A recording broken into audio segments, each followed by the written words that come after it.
Welcome mga par sa panibagong video. At dito may tatlo akong match na ipapakita sa inyo. Bago natin simulan ang video na to at kung bago ka lang dito sa page ko, please like and follow my page. Thank you mga par. Maganda naman ang mga laro ko pero sa kakampi ang problema.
Second game guys, may nag-ocean sa kalaban kaya dito nagkahibusan na lang ako.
Sa una binigyan ako ng isa, dito dalawa naman.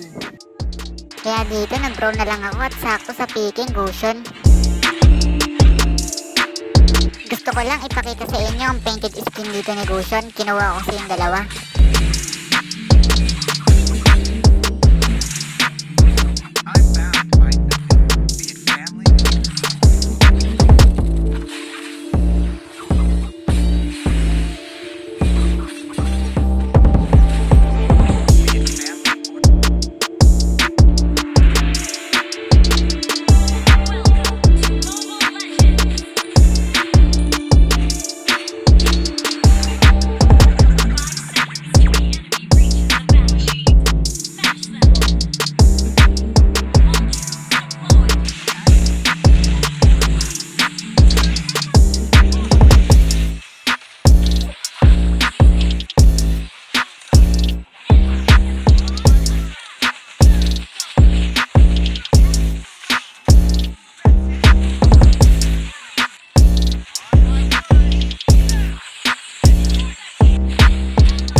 O diba, lintik na yan. Sa brawl na lang talaga mananalo.